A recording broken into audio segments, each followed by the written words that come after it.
Hello everyone, कैसे हैं आप लोग। आई होप आप सभी लोग अच्छे होंगे और अपने इंट्रेंस एग्जामिनेशन की प्रिपरेशन बड़े ज़ोरों शोरों से कर रहे होंगे। जैसा कि आप जानते हैं कि PYQ की सीरीज़ हमारी चल रही है, जो BA LLB और LLB वाले स्टूडेंट के लिए है। साथ ही BA इंट्रेंस जो बच्चे देने जा रहे हैं एग्ज़ाम, वो भी इस सीरीज़ को देख सकते हैं, क्योंकि इसमें GK और GS के भी क्वेश्चन कवर करवाए जाते हैं। लास्ट वीडियो में हम लोग LLB का प्रीवियस ईयर देखे थे, आज BA LLB का प्रीवियस ईयर देखेंगे। और ये अगेन LLB, BA LLB और BA वाले बच्चों के लिए बेनिफिशियल है, क्योंकि इसमें GK के भी क्वेश्चन है, GK के भी क्वेश्चन है, GS के भी क्वेश्चन है और साथ ही लीगल के भी क्वेश्चन है। तो इस वीडियो को ध्यान से देखिएगा, और अगर आपके पास टाइम की कमी है तो इसको 1.5x या 2x करके देख लीजिएगा। आपको जल्दी जल्दी जो क्वेश्चन है इंपॉर्टेंट वो कवर हो जाएंगे। चलिए, तो पहले क्वेश्चन जो है वो हम लोग देखते हैं बिना किसी देरी के। पहला क्वेश्चन कह रहा है कि crown Prince of which of the following countries was the first chief guest at the Republic Day parade of India in 2017। Hindi में भी देख लेते हैं। क्वेश्चन कह रहा है कि निम्नलिखित में से किस देश के युवराज जो थे भारत के गणतंत्र दिवस समारोह 2017 में मुख्य अतिथि के रूप में आए थे। आपको ये पता होना चाहिए, और बहुत सारे लोगों को पता भी होगा, कि जब रिपब्लिक डे हमारे यहाँ होता है 26 जनवरी को, तो उस दिन विभिन्न देशों के जो चीफ होते हैं, वहाँ के प्रेसिडेंट या प्राइम मिनिस्टर, उनको बुलाया जाता है एज अ गेस्ट हमारे यहाँ, और परेड भी 26 जनवरी को ही कराई जाती है। तो क्योंकि ये 2018 का पेपर है, इसीलिए 2017 में गेस्ट को पूछा है। तो कहाँ के थे वो? अबू धाबी के थे। और अगर बेटा बात करें हम अभी के, कि 2024 में कौन जो था चीफ गेस्ट बन कर के आया था रिपब्लिक डे में, तो वो थे फ्रांस के, ठीक है, फ्रांस के थे इमैनुअल, ठीक है, इमैनुअल इमैनुअल मैक्रो, ठीक है। इसको आप लोग ये नोट कर लीजिएगा, करंट अफेयर्स से है ये क्वेश्चन, ठीक है। चलो, नेक्स्ट जो क्वेश्चन है हमारा कह रहा है कि who of the following is the chairman of bank board bureau of India. देखो बेटा, ये 2018 का पेपर है। इस समय जो 2017 या 18 में रहे होंगे, उसमें से आपको जो रहे होंगे करंट, उनका नाम टिक करना था। लेकिन क्योंकि हम 2024 में ये पेपर डिस्कस कर रहे हैं, तो 2024 का देखना पड़ेगा कि कौन है। तो आप उनका नाम जो है वो कमेंट सेक्शन में लिखिएगा कि अभी के chairman of bank board of bureau of India कौन है।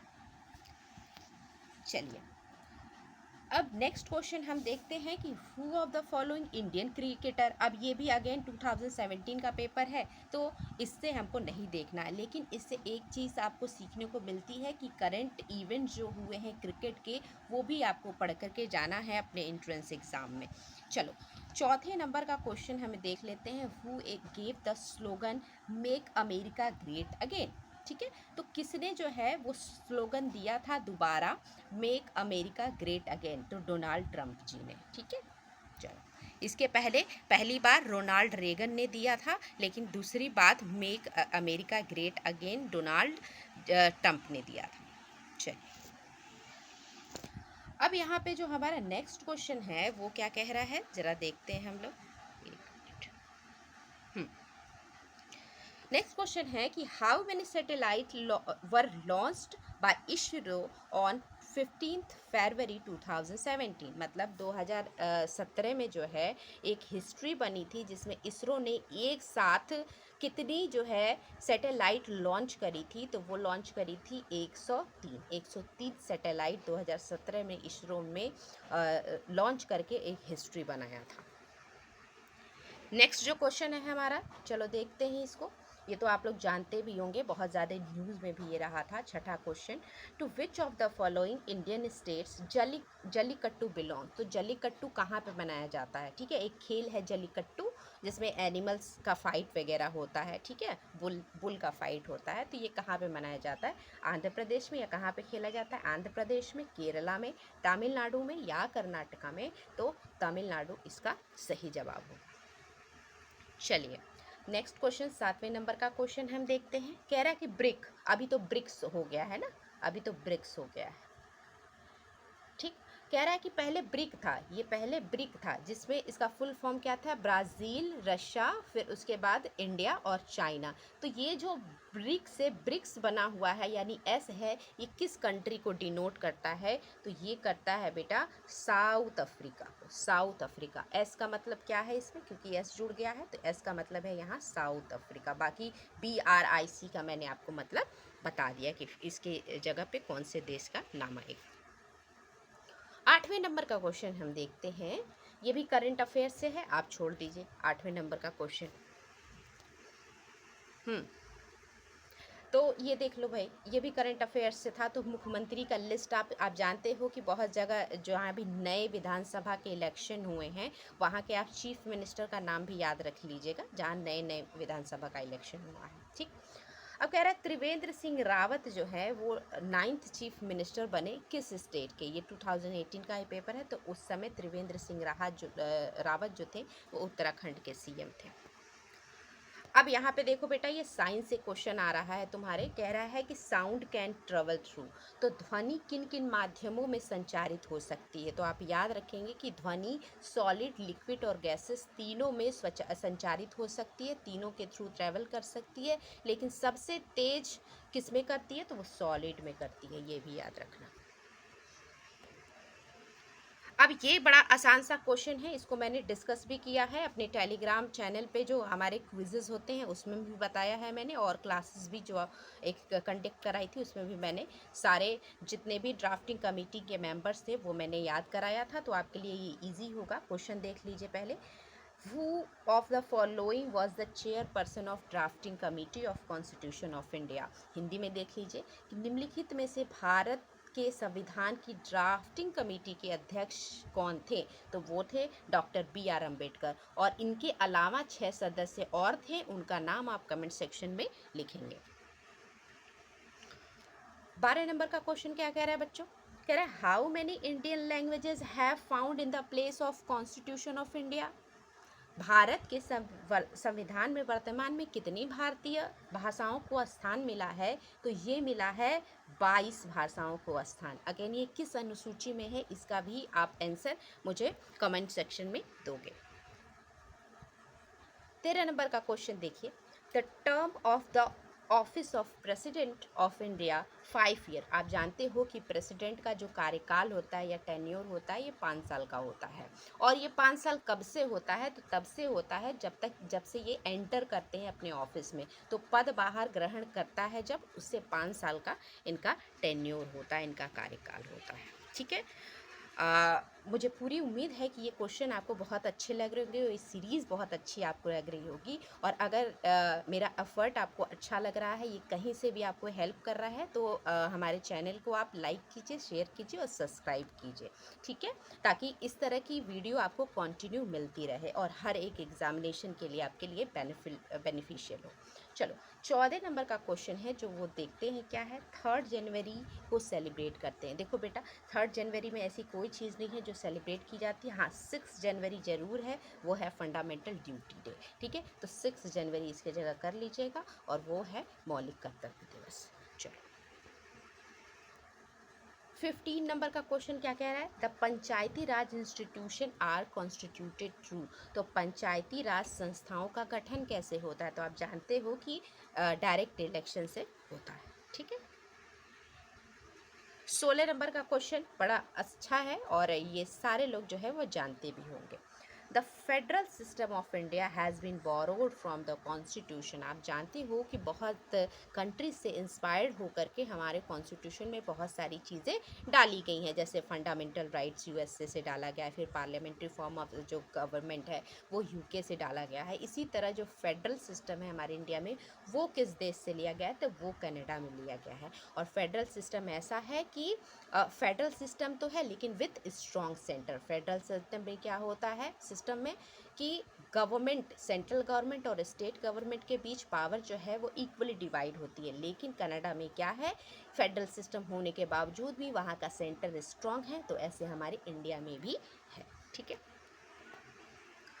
अब यहाँ पे देखो बेटा, ये क्वेश्चन मैंने इसी सीरीज में आपको करवाया है, रिपीट किया है। ये 17 नंबर का question, who founded the communist legal theory. Communist legal theory के प्रतिपादन किसने किया था? तो वो किया था कार्ल मार्क्स और इंगल्स ने।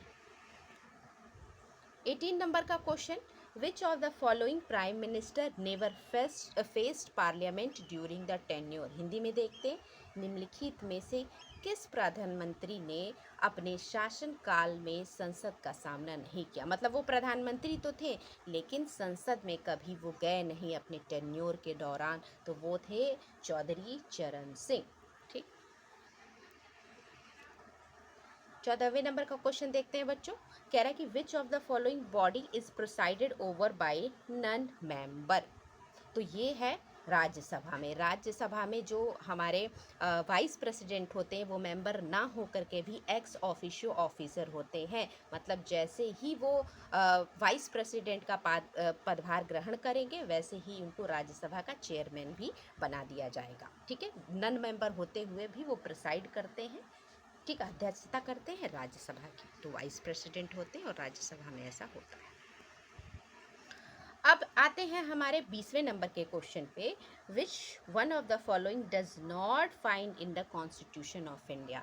निम्नलिखित में से किसी भारत के संविधान में स्थान नहीं प्राप्त है। आप जानते हो कि कॉन्स्टिट्यूशनल बॉडी अगर कह लें, कॉन्स्टिट्यूशनल बॉडी इन चारों में से कौन नहीं है? तो फाइनेंस कमीशन है, इलेक्शन कमीशन भी है, पब्लिक सर्विस कमीशन भी है, लेकिन नीति आयोग को हमारा कॉन्स्टिट्यूशनल एक बॉडी नहीं है, ये एक थिंक टैंक है। ठीक है, अब कमेंट सेक्शन में आप कमेंट करना कि नीति आयोग को किसको रिप्लेस करके और किस डेट को लाया गया था। ये मैंने आपको बताया भी था।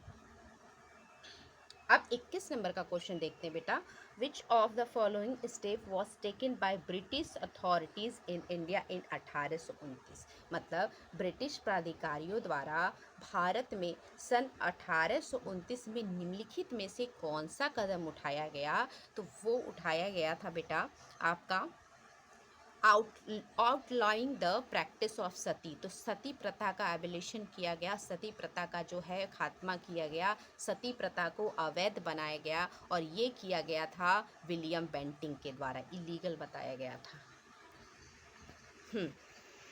अब 22 नंबर का क्वेश्चन देखते हैं हम लोग, विच of the following disease is caused by virus. ऐसी कौन सी बीमारी है जो वायरस के द्वारा होती है लेकिन फैलती किसके द्वारा है, ट्रांसमिट किसके द्वारा होती है? मॉस्क्यूटो के द्वारा। तो वो है येलो फीवर। अब इसमें बताना प्लेग किसकी वजह से होता है? वायरस की वजह से, बैक्टीरिया की वजह से या फिर प्रोटोजोआ की वजह से। फिर टाइफाइड बताना, फैलरीज बताना। ठीक है, ये आप लोग लिस्ट तैयार कर लीजिएगा कि वायरस के वजह से कौन बीमारी, बैक्टीरिया के वजह से कौन बीमारी, प्रोटोजोआ के वजह से कौन सी बीमारी, फंगी की वजह से कौन सी बीमारी, ये सारी कौन सी डिजीज़ जो है वो सब लिस्ट आप बना लीजिए, उससे आपको क्वेश्चन देखने को मिलेगा।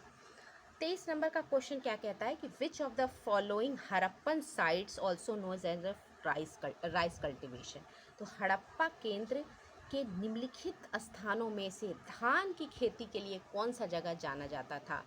कोट डीजी, कालीबंगन, लोथल, बनावली। कौन सा इसमें? तो लोथल जो है वो राइस कल्टीवेशन के लिए जाना जाता था। और आपको कमेंट सेक्शन में लिखना है कि कालीबंगा किस लिए जाना जाता था, कोट डीजी किस चीज़ के लिए जाना जाता था और बनावली किस चीज़ के लिए जाना जाता था। और आज की डेट में इन जो नगर है या इन शहर को है किस नाम से जाना जाता है, इसकी भी लिस्ट आपको बनानी है, ये भी आपको हेल्प करेगा।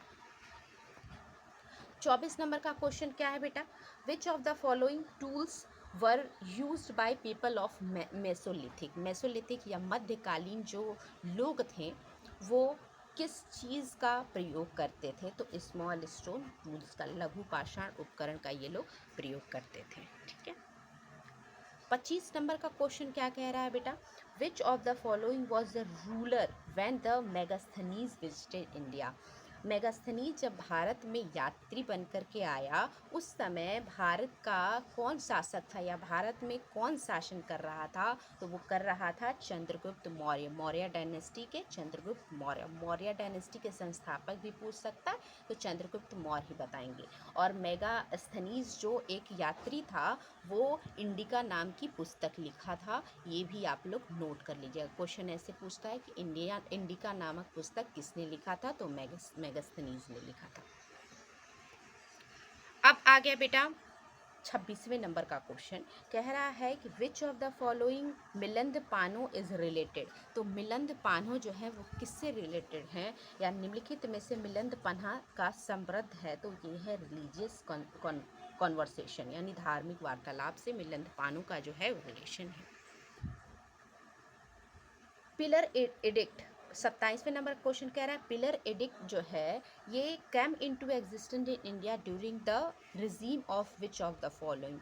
स्तंभ जो अभिलेख हैं, जैसे अशोक स्तंभ देख सकते हो आप, भारत में अस्तित्व में आए निम्नलिखित में से किस शासनकाल के दौरान? आप बहुत आसानी से इसका आंसर दे सकते हो, और सारनाथ अगर जो घूमा होगा तो वो सब जानता होगा। ठीक है, तो अशोक के समय में ये पिलर एडिक्ट जो थे वो आए और फेमस हुए।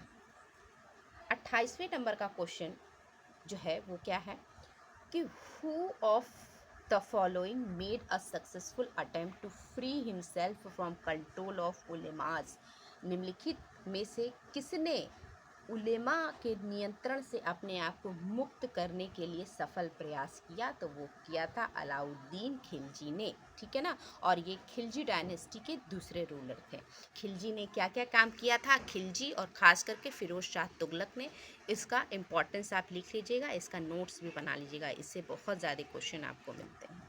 और इल्तुतमिश, ठीक है, इल्तुतमिश का जो गुलाम वंश का शासक था उसका भी आप लिस्ट बना लीजिएगा। अब 29 नंबर का क्वेश्चन क्या कह रहा है बच्चों? एक मिनट, ठीक है।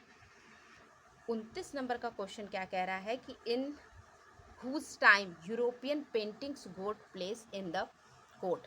किसके शासन काल में यूरोपीय चित्रकला को कोर्ट में स्थान मिली, दरबार में जगह मिली? तो वो है अकबर के टाइम में। ठीक है, अकबर के टाइम में मिली। नेक्स्ट क्वेश्चन क्या है कि which of the following has the highest energy. निम्नलिखित में से अधिकतम ऊर्जा किस में है? नीला प्रकाश में, हरा प्रकाश में, लाल प्रकाश में या पीला प्रकाश में? तो ब्लू लाइट में, यानी कि ऑप्शन पहला जो होगा हमारा सही होगा। ठीक है, ऑप्शन पहला जो है हमारा सही होगा, ब्लू लाइट में। ठीक है, 31 नंबर का क्वेश्चन आपका आ गया जूरिस्प्रूडेंस से, लॉ से। Who propounded the legal theory called the utilitarian, ठीक है, इंडिविजुअल। तो किसने उपयोगवादी व्यक्तित्ववाद से का विधिक सिद्धांत दिया? तो ये दिया बेंथम ने। ठीक है, जेरेमी बेंथम ने। 32 नंबर का क्वेश्चन क्या कह रहा है कि where were the 2016 summer Olympic held. 2016 में आप जानते हो कि ग्रीष्मकालीन ओलंपिक्स हुआ था, और ये किस जगह पे हुआ था? तो ये हुआ था आपका रियो डी जेनेरियो, ब्राज़ील में। ठीक है, अब अगर रीसेंट पूछे कि रीसेंट वाला कहाँ हुआ था, तो चीन यानी चाइना के बीजिंग में हुआ था। बीजिंग में हुआ था। ठीक है ना, रीसेंट वाला अगर पूछे तो चाइना के बीजिंग में हुआ था। नेक्स्ट जो क्वेश्चन है, who of the following is the founder of national Indian association. National Indian association के फाउंडर कौन थे? तो बेटा इस ऑप्शन में से कोई ऑप्शन जो है वो सही नहीं है। सुरेंद्र नाथ बनर्जी जो थे, ठीक है, सुरेंद्र नाथ बनर्जी ने नेशनल एसोसिएशन की जो है, बनर्जी आप लोग लिख लीजिएगा, सुरेंद्र नाथ बनर्जी ने नेशनल इंडियन एसोसिएशन की स्थापना करी थी, फाउंडर थे। और इनके साथ थे आनंद मोहन। ठीक है, आनंद मोहन, इन्होंने भी स्थापना करी थी किसकी? नेशनल इंडियन एसोसिएशन की। नेक्स्ट क्वेश्चन क्या कह रहा है कि who of the following was the head of the administration in India at the time of the partition of Bengal. जब बंगाल का विभाजन हुआ तो इस समय भारत में किसका प्रशासन था? तो ये बहुत आसान है, लॉर्ड कर्जन का, और ये 1905 में हुआ था। ईयर वाइज आप याद कर लीजिएगा इन चीज़ों का, जो इम्पोर्टेंट चीज़ें हुई थी हिस्टोरिकल, इससे भी आपको क्वेश्चन देखने को मिलेगा। 35 नंबर का क्वेश्चन क्या कह रहा है कि which of the following got support from the both Muslim और हिंदूज। निम्नलिखित में से किसे मुसलमान तथा हिंदू दोनों में समर्थन मिलता, मतलब कौन सा ऐसा मूवमेंट था जिसमें हिंदू और मुस्लिम दोनों एक साथ आए थे। तो quit India movement, anti partition movement, Champaran satyagraha या फिर खिलाफत मूवमेंट। तो खिलाफत मूवमेंट। और इनका ईयर क्या है इन चारों का आप कमेंट सेक्शन में लिखेंगे। 36 नंबर का क्वेश्चन कह रहे हैं कि common cold is not cured by antibiotics. तो सामान्य जो सर्दी का इलाज है वो एंटीबायोटिक्स से नहीं होता है, क्योंकि इसका आंसर जो है आप बता सकते हैं कि caused by germs negative bacterium. तो वह ग्राम बैक्टीरियम के कारण होता है, क्योंकि कॉमन कोल्ड जो है वो बैक्टीरिया के कारण होता है और बैक्टीरिया के लिए एंटीबायोटिक्स नहीं दिया जाता है, वायरल डिसीजेस के लिए एंटीबायोटिक्स दिया जाता है, इसीलिए कोल्ड में आपको नहीं दिया जाता एंटीबायोटिक्स। 37 नंबर का क्वेश्चन क्या कह रहा है, who of the following is the founder of servant of India society, यानी भारत सेवक समाज के संस्थापक का नाम बताइए। तो वो थे जीके गोखले या फिर गोपाल कृष्ण गोखले। इनको महात्मा गांधी का जो है वो गुरु भी कहा जाता था। 38 अगर क्वेश्चन देखें हम लोग कि where is the Indian institute of sugar cane research situated. Indian institute of sugar cane research कहाँ पर स्थित है, तो वो स्थित है लखनऊ में। 39 नंबर का क्वेश्चन हम लोग देख लेते हैं, अगर ये क्या कह रहा है।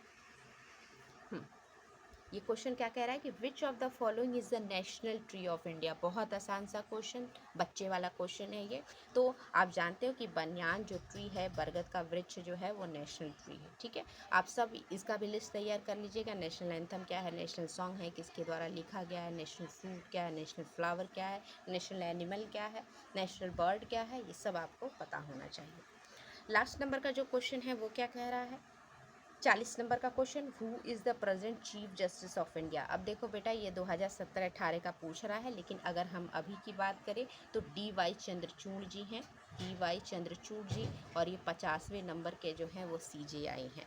तो आज हमारा जो 40 क्वेश्चन हम लोग ने डिस्कस किया, ये सारे GK और GS के क्वेश्चन से आगे जो हम क्वेश्चन अपने नेक्स्ट सीरीज़ में, नेक्स्ट वीडियो में डिस्कस करेंगे, उसमें आपको देखने को मिल जाएंगे GK के भी क्वेश्चन, फिर लीगल के क्वेश्चन, GK लीगल, और साथ ही साथ जिसके आप लोग बेसब्री से इंतज़ार करते हैं, जिसके लिए लीगल प्रिंसिपल फैक्चुअल सिचुएशन पे बेस्ड क्वेश्चन आगे बहुत सारे आने वाले हैं। तो इसको कंटिन्यू देखने के लिए हमारे चैनल को सब्सक्राइब कीजिए और नोटिफिकेशन बेल पे अपना दबा दीजिए आप बटन, जिससे आपको समय समय पर इसका नोटिफिकेशन मिलता रहे। और हमारा लीगल एक्सपो जो चैनल है वो इंस्टाग्राम पे भी है, उसको आप फॉलो कर सकते हो पेज को।